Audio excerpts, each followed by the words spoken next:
Baba Kama Daf Chavtet. We're talking about a case where I'm carrying a jug in the public domain, and then it slips out of my hands and breaks on the floor, and someone else comes and slips on it and slips on the water, and then injures himself either with the water or with shards, and cuts himself. We talked about yesterday whether it's the clothing of the person or the body of the person. Anyway, he gets some kind of injury, either with the water or the shards. What is the level of liability? The Tanakama, who we're going to assume is Rabbi Meir, because Stam Mishnah is Rabbi Meir.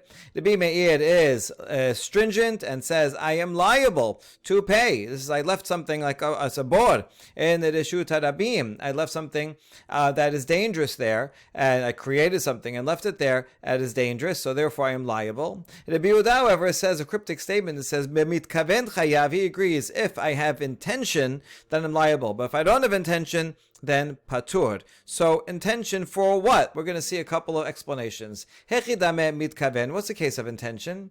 Amar Rabba mitkaven lehorida lemata miketefo. Rabba explains, I'm only liable, according to the Yehuda, if I have intention to remove it from my shoulder. I have it on my shoulder and I want to put it down. And so that's I have to be very careful when I'm bringing it down, because I'm not holding it, I have to make sure to hold it steady. I'm going to, bring it down. And so if I do it too quickly, it will come down too quickly and break. So I have to hold it by the side, by the bottom. And so therefore, if I have intention to bring it down and it breaks while I am bringing it down, then I am liable. However, if I'm just holding it in place, I'm holding it on my shoulder and I'm holding it properly by the handle, by however you're supposed to hold a jar on your shoulder, and then totally just slips and falls, then that's honest. I wasn't even doing anything that I could have been more careful, and therefore I am not liable for the for this mess and the ensuing damage that it caused someone else who came along and slipped on the water. Okay, that is Rabba's explanation. Amar le Abaye, Mikela de Mechayev Rabbi Meir afilu nifshera. Amar le in Mechayev hayad Rabbi Meir afilu ozno beyado. So Abaye challenges and said, well, you're telling me that Rabbi Meir who made no distinction between this mitkaven and not mitkaven. So that means he would say, even if the handle is in my hand, it's on my shoulder, I'm holding onto the handle, I'm holding onto it properly, and so somehow it falls, then I'm still liable, even though it's honest. And Rabbah said, indeed, yes, that's the case. Rabbi Meir would say, even in that case, it is liable. But Abaye is not going to accept this answer. Amai anusu ve'ones rachamana patre dichtib vela na'ara lo ta'aseh davar. This is called ones, something beyond your control. And when something is beyond your control, so Hashem forgives it, right? It's even though you did an act, there is an act that was done, but it was beyond your control, so therefore you should not be liable at all. How do we know that? From the Torah. This is talking about a man who comes and violently rapes a na'ara me'orasa. Now, that act itself, normally, if she was willing, that would be adultery. She could get the death penalty for that. But in this case, where she was not willing, a man forced himself upon her, so he gets punished. She does not get punished because she was only the victim. The Torah had to say this because this was a chidush in the ancient Near Eastern world, where people thought, the girl, even though she's raped, she still has to get punished. That's what people used to think. So the Torah has to say, no, don't do anything to her because she was only a victim. So what do we see here? She's anusa, right? She didn't do anything wrong. She wants to get out of there. She screamed for help, right? This is against her will, and therefore she does not deserve any punishment. Same thing here in a case where someone has something on his shoulder. He's holding it properly and everything, and then for whatever reason, slips out, something he could not have been more careful. So in that case, he should not be liable. So how could you tell me Rabbi Meir thinks he is liable in such a case? And maybe you'll tell me, well, this pasuk is only regarding the death penalty. If I commit a sin that requires a death penalty, but it's beyond my control, so then I don't get the death penalty. That's all that I can learn from this pasuk. But maybe regarding damage, maybe there's no fault, meaning even if it's not my fault, I still have to pay no matter what. I something that's mine caused damage, I have to pay. Regardless of whether I was negligent or not.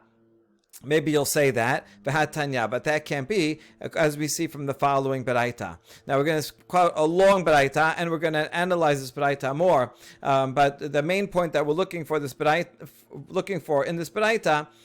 is that if something is honest, everyone agrees, even the Meir would agree that's patur. We'll see that at the end. Here you have a case similar to the Mishnah, except it adds a little bit. If my jug breaks and I don't remove it, right? There's two things here happening. Number one, my jug broke, and second one, okay, sometimes it happens. You spill something, but you have to clean it up right away. You're actually more negligent if you don't clean it up but just leave the mess there. Or my camel fell down, and so that imposes a hazard for people walking by. They can trip over the camel, and I didn't, as soon as possible, stand it up to get it out of the way. So to be meir mechayev behezekan chamim omerim patur midine adam vechaya bidine shamayim. So here to be meir is named. So we're equating the Tanakama in the Mishnah with the be meir of the Braita. So we're going to just call them both. Rabbi Meir says one is liable. Hachamim say I am patur in human hands, in a human court. I'm chayav bidei shamayim. We're going to leave off the bidei shamayim for this discussion because we're interested in what a human court would say, and that is patur. So you see here Chachamim, who's lenient, is equivalent to the Bi Yehuda, as parallel to the Yehuda in our Mishnah, right? The Bi Meir is the stringent one in both, and the Bi Yehuda and Chachamim are the lenient ones in both of these cases. Now, the Braita continues and says, listen, even though they disagree, they in this case they actually do agree in other cases. Modim chachamim l'Rabbi Meir be'avno sakino maso she'nichan berosh gago v'naflu beroch mesuyav veziku shehu chayav. Chachamim and Rabbi Meir would agree that if I place a stone or a knife or a load on the top of a roof and a regular wind comes and sends them flying and it causes damage, everyone would agree that one is liable. Even Chachamim, who are generally lenient, so this is the precarious thing. You don't leave a knife precariously on a roof such that even a regular wind can come and cause it to fly off and stab someone. And Rabbi Meir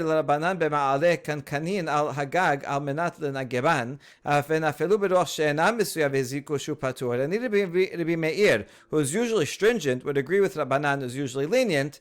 If I put some jugs on the roof to dry them out, and then an unusual wind, right, a big storm wind that was unexpected, comes and blows them off, and it hits someone and causes something and causes damage, even the Rabbi Meir would agree that I am not liable. What do we see from this beraita? That even the Rabbi Meir agrees that in honest, this is a case of honest, unusual wind, one is not liable. And therefore, Abaye rejects the answer of Rabbah, right? So remember again, Rabbah, we're trying to understand what is b'mitkaven. Rabbah says mitkaven means that you're trying to bring it down. That's when you're chayav. But if you're still leaving it on your shoulder, then patur. Abaye says, but everyone would agree if it's still leaving it on your shoulder and it somehow falls off, that's honest, and everyone would agree that would be patur. So there can't be any machloket between Rabbi Meir and Rabbi Yehuda on that case. Therefore, Abaye rejects it and he offers another answer. This answer we're only going to see at the end of his discussion. The answer basically is mitkaven means that he has intention to keep the shards of the jar, right? This jar fell, and it breaks on the floor, and the guy's like, you know what, I want these shards, I'm going to glue it back together, or I'm going to use these shards, I want to write some notes on them, whatever. He wants to keep the shards, and that's where one would be liable according to the Yehuda. But if he makes it hefker, he says the thing fell down, it's all broken, forget about it, I'm just going to leave it there, I don't care about it. In that case, Yehuda would say he's patur, right? He gave up on it. It's not his. Someone else comes and is injured on those shards. I already gave up on them. I don't care about them. They're not mine, according to the Yehuda. The Meir, however, makes no such distinction, and he would say, no matter what, whether you want to keep the shards or whether you're going to make them hefker, and someone stumbles on it and is injured, in either case, one is chayav. That's what the mitkaven and lo mitkaven means, according to Abaye. Now, before Abaye can explain all that, he's first going to have to explain the Mishnah and the Baraita and the entire machloket between Rabbi Meir and Rabbi Yehuda as follows. Ela amar Abaye, betarte pelige b'shat nefila upelige le'achar nefila. Rabbi Meir and Rabbi Yehuda in the Mishnah are actually disagreeing regarding two cases. One is a damage that happens on the way down, while I am dropping the jar, or if let's say I'm holding the jar and I trip, and then I fall and the jar falls and it causes damage immediately, right? Either on the way down or immediately before I get a chance to clean it up. And so there I'm less negligent because I really didn't want to fall and I didn't really want to drop the jar, and now it's all broken. So it's not something I was planning on. I was trying to be somewhat careful about this, but obviously not careful enough. And so if a damage happens on the way down or in the next few minutes before I have a chance to clean it up, that's one machloket. The other machloket is after it falls down and after 10 minutes, a half hour, an hour later, where I had plenty of time to clean it up, and I don't clean it up, I just leave it there, and then someone comes and falls and gets damaged by it. That also is a machloket. Now there, I'm actually more liable, right? And so there's the machloket between the Meir and the Yehuda applies to both of these cases. So let's see. Peligi b'shat nefila b'nitkal posheya. Morsaba nitkal posheyahu, morsaba nitkal la posheyahu. The first machloket regarding if I cause damage while I'm falling or immediately thereafter, that has to do with the machloket regarding if someone who stumbles, are they considered posheya? Right? If I'm walking along and I stumble and fall, according to the Meir, I'm called negligent because usually if you're watching where you're going, you're not going to fall. This is like, when there's a bump in the sidewalk, the concrete is a little uneven, right? So the Meir would say, if you fell down on uneven concrete, it's your fault. You're supposed to look at where you're going. And if you're holding something and carrying something, you have to be careful not to drop it. And therefore, if something causes damage on the way down, I am liable. Even though I'm the one that fell, I'm the one that dropped it, but then someone else falls on the shards or on the water, I am liable. However, Rabbi Yehuda says, Nitka la posheyahu. The person who stumbles is not negligent, right? I don't have to look at the sidewalk every second, and this I can assume that's going to be straight, and therefore it's not my fault. This is called honest, and so I am not liable for damage that happens on the way down, and before I could have gotten a chance to clean it up. I am not liable according to the Yehuda. That is all one machloket. Peligi lachar nefila b'mafkin nezakav, mor sabar mafkin nezakav hayav, mor sabar patur. The other machloket is after it fell down, and now it's already a half hour later, and I could have cleaned it up in the meantime. Now, if I retain ownership of it, everyone would agree that I'm liable, right? These are your pot shards, and you're planning on coming and collecting them because you want to have some notes to write on. That's the main thing that pot shards were used for. We find thousands and thousands of pot shards with written notes on them. So this is yours, and you want it, and you could have cleaned it up, and yet you leave it here. Everyone would agree that that is posheya. That is absolutely negligent. I would be liable. The question is b'mafkir nezakav. If I make it hefker, it fell down. I had plenty of time, but you know what? I don't even want these pot shards here anymore. I'm just going to leave them here, not mine. So there, Rabbi Meir said, I am nevertheless liable. I put them there. I can't just disregard them, right? I eat a banana, I throw the peel on the floor, or it falls on the floor, fell out of my bag on the floor, and I say, you know what? I don't want it. I'm just going to leave it there. And someone slips on it. I am liable. Whereas according to the Yehuda, once it's not yours anymore, not liable. I don't know. It's not mine, right? Not my problem. Okay, that's the second machloket. Umimai. Now, how does he know? How does Abaye know that there's two machalokot here? Mitikatani tarte huchlak echad b'mayim o she'laka b'charsit. Haynu hach el alav hachika amar huchlak echad b'mayim b'shat nefila o she'laka b'charsit achar nefila. So he can see from the fact that there are two examples mentioned in the Mishnah. One is that someone came along and slipped on the water. The other case is someone injured himself on the pot shards. Now, this sounds like the same thing. Why do you have to give me two examples? Rather, it must be as follows. Slipping on the water, that refers to at the time, as something happened at the time of the person's fall, right? While as I'm falling, the water pours out, and then all that, and then immediately before I get a chance to clean it up, someone comes and slips on it, so that's all considered damage on the way down. That's one case. And the other case is the pot shards, once it smashes and breaks, and I don't clean it up right away, and then someone comes and is injured by those, that's referring to afterwards, and that would explain why the Mishnah mentions two cases. Good. Now that we know what the machlokets are in the Mishnah, we can apply that to the Braita, this long Braita that we just quoted. Umidemat nitin betarte Braita nami betarte. It makes sense that the Braita would also be referring to both of these cases. Now, and actually the Braita, it even makes more sense, because in the Braita it talked about nishbra kado velo sileko velo hamido, right? It talks about not only the time of breakage, but also afterwards that I didn't pick it up. So it actually makes a lot of sense to apply this to the Braita.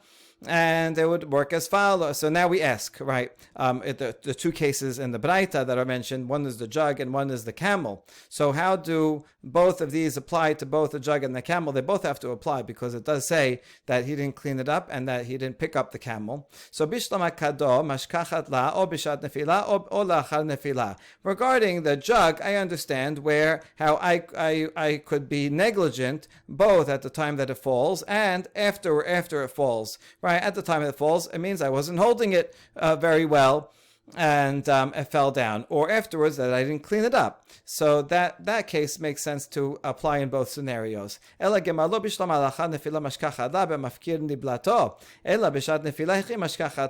the camel, could be that it fell down and died, and then I was like, you know what, I don't even want this camel anymore. It died, and I'm just going to leave it there in the middle of the street, and then it causes damage. That we understand. But at the time of falling, what's the case? The camel's walking on its own. It's not my fault as the owner of the camel if the camel trips. The camel, this is the original self-driving vehicles, right? The animals, they don't, they generally are not going to walk off a cliff or walk over something dangerous and trip. So this is not it's not due to my negligence. How am I supposed to remind? Hey, watch out, camel! There's a bump in the road there. So why should that be my fault at all? So a couple of answers. For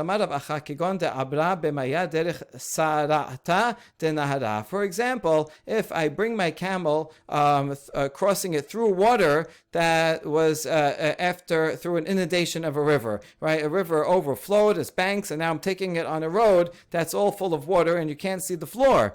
So I am negligent. I shouldn't have brought my animal in a place where it's slippery and dangerous and you can't see the road. And so therefore I am responsible even for the animal tripping. Hold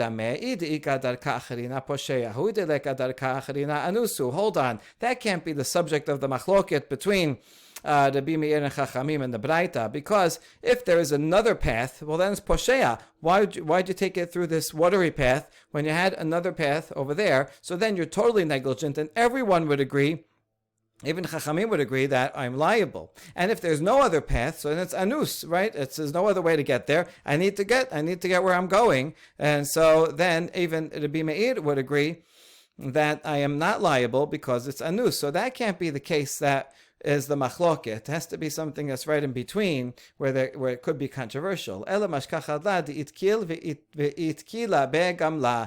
we're talking about a case where I'm walking in front of the camel and I fall, and then the camel's one step behind me. The camel falls also because of me. It sees me fall and doesn't get a chance to move out of the way, and it stumbles also and falls down. So therefore, you see, it actually is directly my fault. And whatever you say about whether a person has to watch where he's going or not, is that considered poshea or not? So that will apply to the camel also. So yes, that would be a subject of a machloket between Rabbi Meir and Yehuda/Chachamim.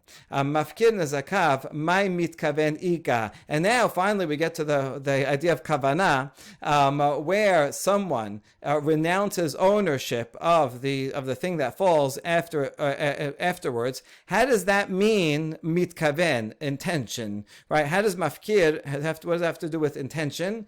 So how do we explain that word? Amar Rav Yosef mitkaven lizkot b'charaseha v'chen amar Rav Asher mitkaven lizkot mitkaven, that Rabbi Yehuda means I have kavanah. Of course, not kavanah to harm someone or to cause damage. That would, of course, that would be. Now you don't have to talk about that. Rather, it means kavanah to keep the potsherds. Or in that case, if I'm planning on keeping them. Or the water. I'm planning on using the water. I'm going to bring some sponges and I want to and get it. So if I have kavanah to keep the potsherds, then I am liable because it's mine. Whereas if I give up on them, I make them hefker, then according to the Yehuda, I am patur. That's what it means. And in either of those cases, Bimir says chayav. It doesn't matter whether, even if you give it up and make it hefker, that's still yours. You can't make hefker a pit in the Reshut Harabim. You are liable either way. And so this is Abaye's second explanation of law of mitkaven, means mitkaven to take the potsherds for myself. Now that we saw the way Abaye interprets both the Mishnah and the Braita to refer to two different areas of machloket, we're going to see two more statements, one of Rabbi Elazar and of Rabbi Yochanan, also about the same subject. Rabbi Elazar Amar, Bishad Nefila machloket. He says the machloket in the Braita is talking about when during the fall, injury that happens while I'm falling or dropping the jug or immediately thereafter. That's when it causes damage to someone else. Someone else comes and gets wet or trips on it and gets damaged. That's where the machloket is. So Rabbi Elazar sounds like he's saying the machloket is only in that case, but there is no machloket after the fact. If I just leave it there, then it sounds like everybody would agree. So we say, is that really what Rabbi Elazar says? So which way is it? If I leave it the mess there afterwards, then everyone agrees what? Everyone agrees that I'm not liable. Rabbi Meir says I am hayav, right? Rabbi Meir said in the Braita, he said, right, if I have the jar there and I don't clean it up, if the camel falls and I don't pick it up, so that's clearly referring to afterwards. And Rabbi Meir says chayav.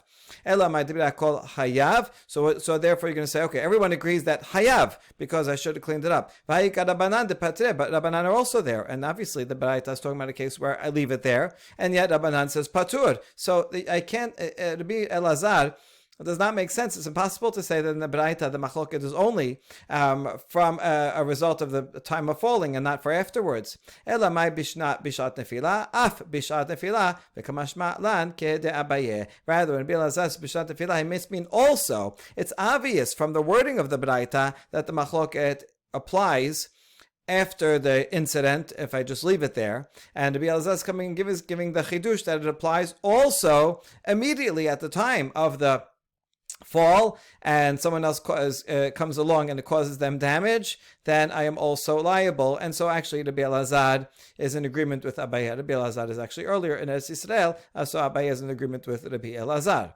Rabbi Yochanan amar lacha nefila machloket. Rabbi Yochanan said the machloket applies, similarly sounds like only after the time of the fall. Well, then what? So if it happened at the time of the fall, at the time of my fall, someone else came and it was damaged, then what? Divrei kol patur. Everyone would say patur. V'hamid dekama Rabbi Yochanan lekaman. Latema matnitin Rabbi Meir hi de'amar nitkal bosheyahu beklal Rabbi Meir mechayev. That can't be, because Rabbi Yochanan himself is going to say in a couple of dapim from now that we should not attribute this Mishnah to Rabbi Meir, even though usually Stam Mishnah is Rabbi Meir, and we've been assuming that the whole time. Rabbi Yochanan says no, this Mishnah is not Rabbi Meir, who says that if I fall while I'm walking, I am negligent and I am liable. So you see here clearly that Rabbi Meir says chayav when someone is walking along the way. So clearly it's not unanimous about that everyone agrees patur b'shat nefila. So let's try the other way around. Elamai dibrei hakol chayav. So what do you want to say? When if something happens b'shat nefila, everyone would agree like Rabbi Meir that I am chayav. V'hamid dekama Rabbi Yochanan lekaman latem amatitin Rabbi Meir hi tamad kal posheyahu miklal de patre Rabbanan. We can learn from the very same statement of Rabbi Yochanan, since he says don't say this Mishnah is Rabbi Meir, because Rabbi Meir says nitkal posheyahu, rather it must be someone else. So if you're saying don't say it's Rabbi Meir, right, because we don't agree with that opinion, so it must be that Rabbi Meir disagrees with someone who disagrees with Rabbanan, and Rabbanan would say that at the time of falling one is patur. So we know that there is a machloket not only lachar nefila but also bishat nefila.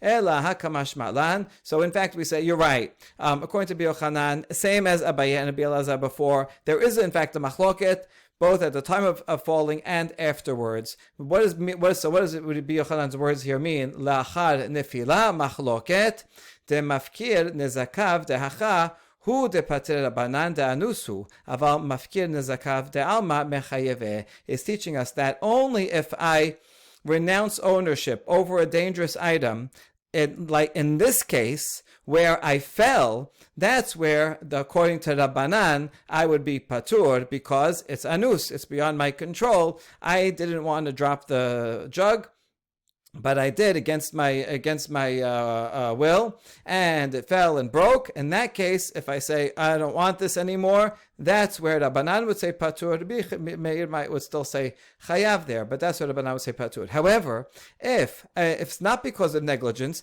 but let's say back to the banana peel, I take my peel and I purposely throw it into the street.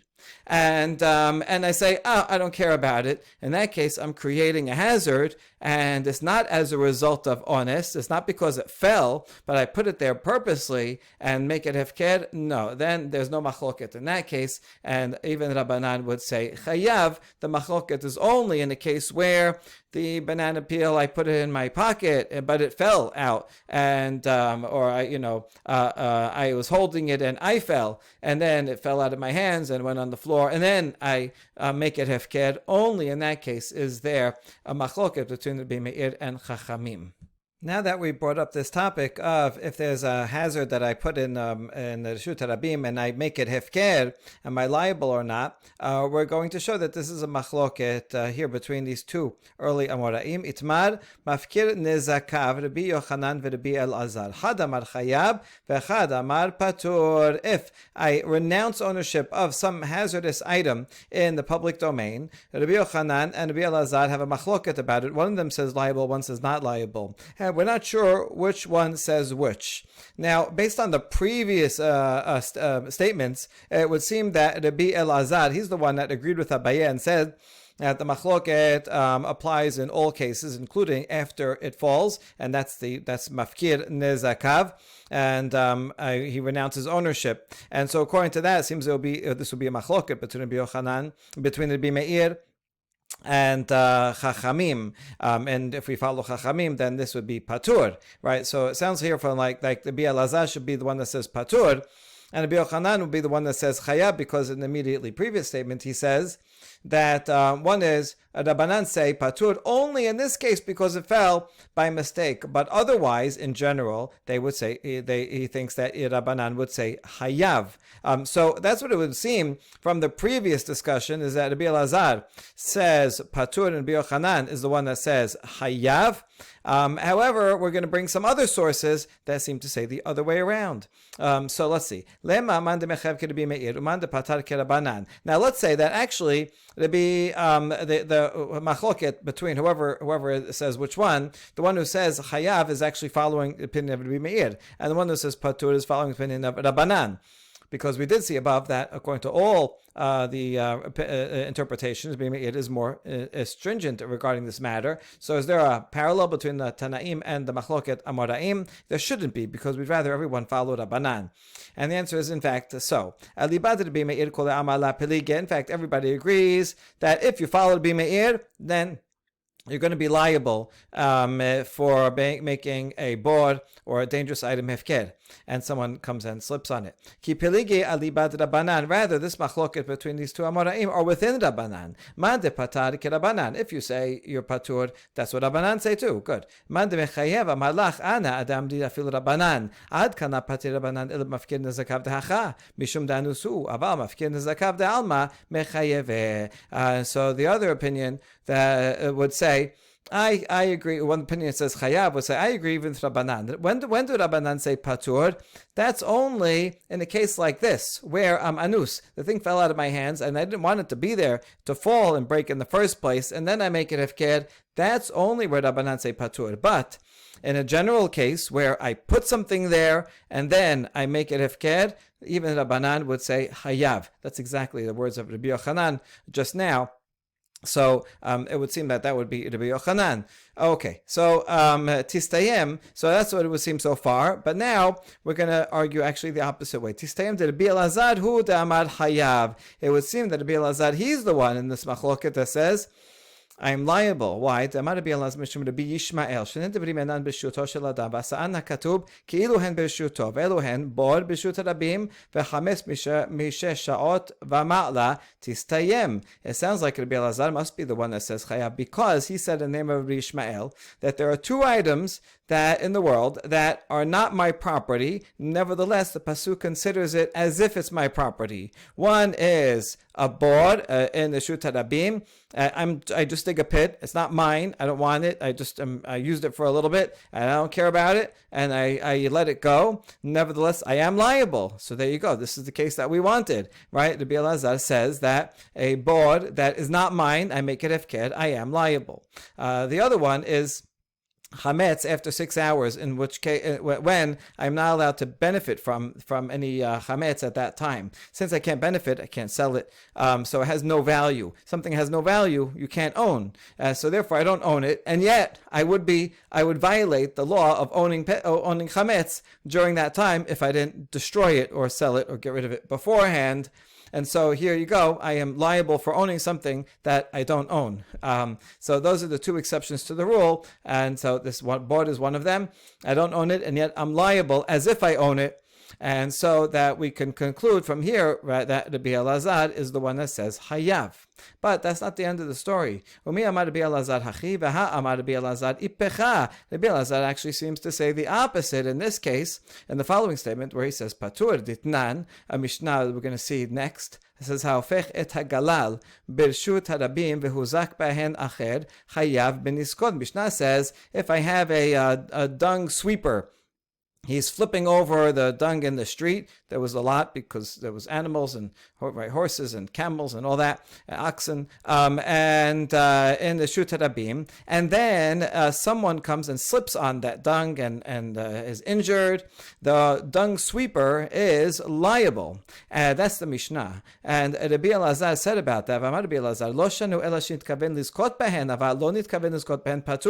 when is the dung sweeper liable? Only if he wanted to take it. He was gathering this for fertilizer, and so he's putting it all together, and he moves it to one pile, and someone slips on it, so then he is liable. But if he did not, he was just really trying to sweep it out of the way, but he was not intending to take it. So then that would be our case. That would be a hezek, that making hefker and patur, and that's the opinion of Rabbi Elazar. Alma mafkin hazekav patur. Therefore, someone who disowns something dangerous should not be liable, and that's the opinion of Rabbi Elazar. So this goes against the proof that we just brought. Amar Rav Ada bar Ahava shechezira limkoma. Rav Ada answers the question and says, in fact, Rabbi Elazar says hayav. And in this case, why does he say patur? Because the dung sweeper, he moved it here, but then he put it back in where it was originally. So he could say, listen, I didn't change it. Yeah, I did move it, but I moved it back, so it's the same as where it was. Therefore, whoever put it here in the first place is still liable, not me. And if we want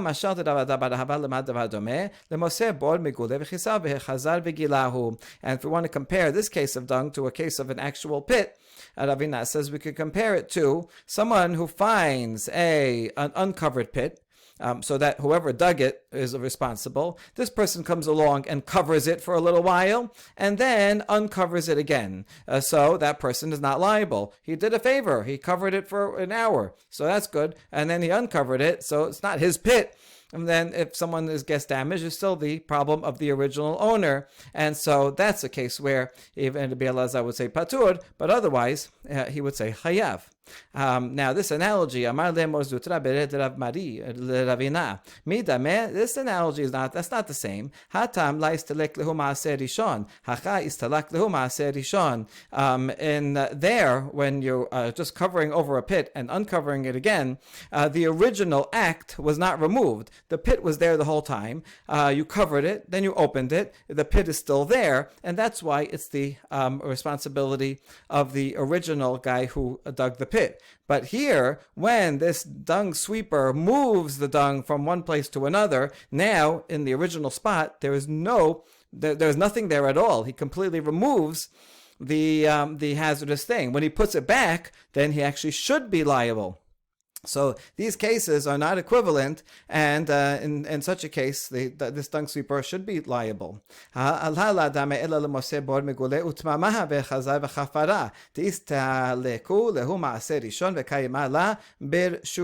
know what this case of the dung sweeper is like? If he moves it, it's like someone who finds a pit that's open, and he fills it up. And now it's okay. And then he digs it again. So that the second person now is liable, the one who dug it again, because after he did the first thing, there is no dangerous item at all. And then he makes it. So now it's his problem. It's his possession. It's his liability. And therefore, in this case, it would not help to say that he moved it and put it back. He would still be liable. Rather, Rav Asher says, no, Rabbi Elazar explains that when is he patur? Only when he picks it up just a little bit, less than 3 hand breadths, and turns it around. That's it. But he didn't move it at all. Less than 3 hand breadths is not being considered anything. It's just lavud. It's like still connected to the ground. So he just flipped it over, but did not move it at all, and therefore he does not take responsibility for it. ומה דוחקת רבי אלעזר לא אומר כגון שהפכה לפחות משלוש שעה ותמה דכי נתכוון לזכות בה, האין מתכוון לזכות בה לה, לוקמה למעלה משלוש שעה ואף על גב דלה נתכוון לזכות בה חייב.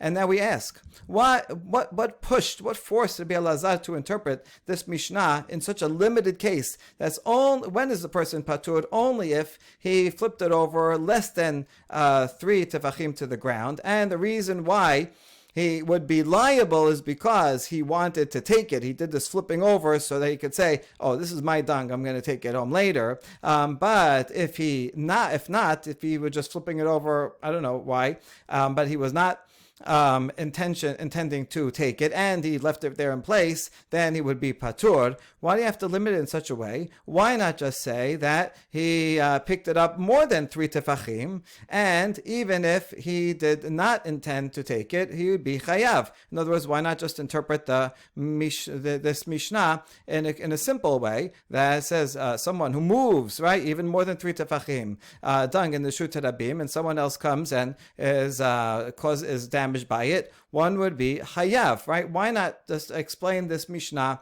in a simple way and say, in fact, this is talking about case of Hayav. Why do you want to limit it? And say only in that case chayav, but in most cases would be patur. Amar Rava matnitin keshiteh ma'ir yahafach litni hegbiya ela shemamina kol hafach lemata mishloshahu. Rava explains that the language of the Mishnah was difficult for him because why does it say that he turned over the dung? Why not say that he lifted the dung or moved the dung? Right? Why say turned it over? So turned it over sounds like he turned it over in place, not picking it up more than 3 tefachim. And since the language of the Mishnah says so, that's why the Rabbi Elazar had to say, "Oh, okay. You know why he is chayav, even though he just turned it over a little bit in his place. Well, because he turned it over a little in his place, and he wants to take it for himself. That's why he's chayav. So he learned from that otherwise." If he just turned it over in place and did not want to take it, then he would be patur. At this point, we're assuming that Rabbi Elazar is the one that said chayav when someone makes his bod hefker, and we were able to resolve all of the sources according to that. And so now, Rabbi Elazar amar chayav, Rabbi Yochanan amar patur. Since Rabbi Yochanan is the one that says chayav, Rabbi Yochanan must be the one that says patur when I make my bod hefker. Now, umi amar Rabbi Yochanan hachi, but is that true? Did Rabbi Yochanan say that? V'hatenan, we have a Mishnah. Hamasnia et hakotz v'et hazichuchit v'hagoder gedero bekosim v'gader shenafal l'shut harabim v'huzak behen acher hayav benizko. Mishnah teaches that if I hide some thorns or a piece of glass in a fence, I want it for later, and I stick it in there, but now it's sticking out a little bit, and it causes damage. Or if I make my fence out of thorns, it might be a good idea to keep people away from touching the fence. Or if I have a fence and it falls down, and the bricks fall into the street, and then someone trips over it, and they receive damage, I am liable in all of these cases. Now, that's fine. Amar Rabbi Yochanan, lo shtanu ela b'mafriach. Rabbi Yochanan explaining that this one, I put up a fence of thorns, so that's only if the thorns are mafriach, like flowers. They're growing, sticking into the Reshut Harabim, right? They're sticking out, projecting. The fence itself is on the Reshut HaYachid, but the thorns are sticking out into the Reshut Harabim. Aval b'mtzamtzem patur. But if I would make my fence more limited and make sure that the thorns, even though there are thorns, but they don't project out to the Reshut Harabim, they stop before the border, then someone passes by and gets scratched or stuck in it, then I am not liable. That's what Rabbi Yochanan said. Let's explain. Now, how come if I keep the thorns within my own property line, I'm not liable? Because it is a bod, it is a dangerous item, but it's in my property. I can make a bod in my property, right? Who asked you to come onto my property? So that's why he's patur.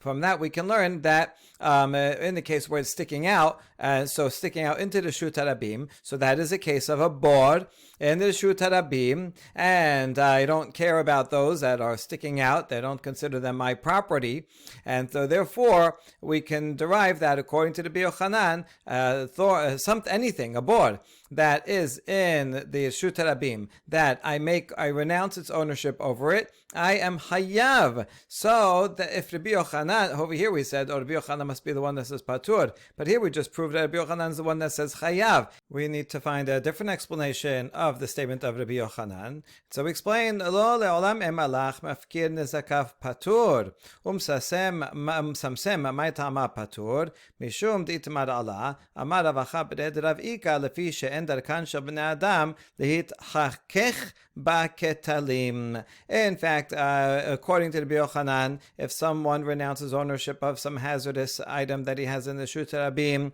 he is patur, as we have been arguing above. And what Rabbi Yochanan said above regarding that Mishnah, that one is liable for this fence with thorns when it's sticking out into the Shut Harabim, that's because he did not renounce ownership. He wants those thorns that are sticking out, and so that would be a board that's not Hifker. That explains that statement of Rabbi Yochanan. Now, if it is Mitzamsem, if it's not sticking out, and then what's the reason that's patur?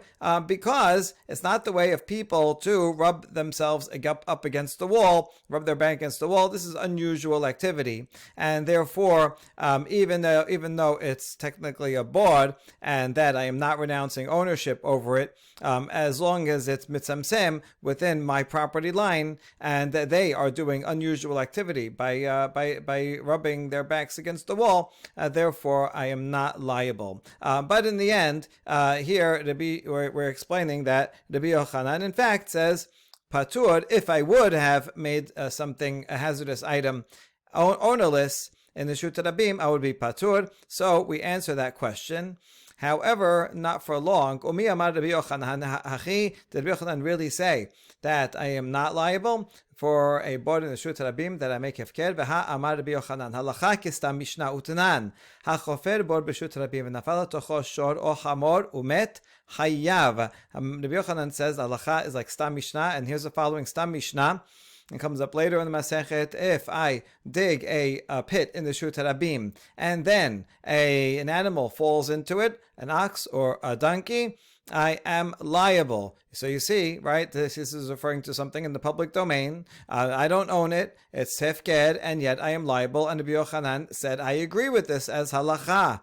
So therefore, we have to rethink everything we've said in the past few paragraphs. Ela le'olam Rabbi Yochanan amar hayav. In fact, Rabbi Yochanan must be the one that says one is liable for hezek, that I make hefker. Rabbi Yochanan amar chayav, Rabbi Elazar amar patur. Amar Rabbi Elazar mishum Rabbi Ishmael. Wait a second. If you say Rabbi Yochanan is the one that says chayav, then that means Rabbi Elazar is the one that says patur in such a case. But what was started off on all this problem is the statement that Rabbi Elazar said in the name of Rabbi Ishmael, when he said there's two items that, even though they're not yours, the Torah considers it as if it's yours, and one of them was a board. And so it seemed from there that according to Rabbi Elazar, one is hayav. That's why we got onto this. And the answer is, la kashya hadideh hadirabeh. No, there's no problem. When Rabbi Elazar himself thought that hezek, that a make hefker is patur. And this statement that he said there's two items, that's as if it's yours, that was in the name of Rabbi Ishmael, but that was not his own opinion, that was the opinion of his teacher. And therefore we are able to resolve as we thought originally when we finished the sugya before this, that in fact it's Rabbi Elazar would say patur, and Rabbi Yochanan who says chayav. Baruch Adonai Olam, amen ve'amen.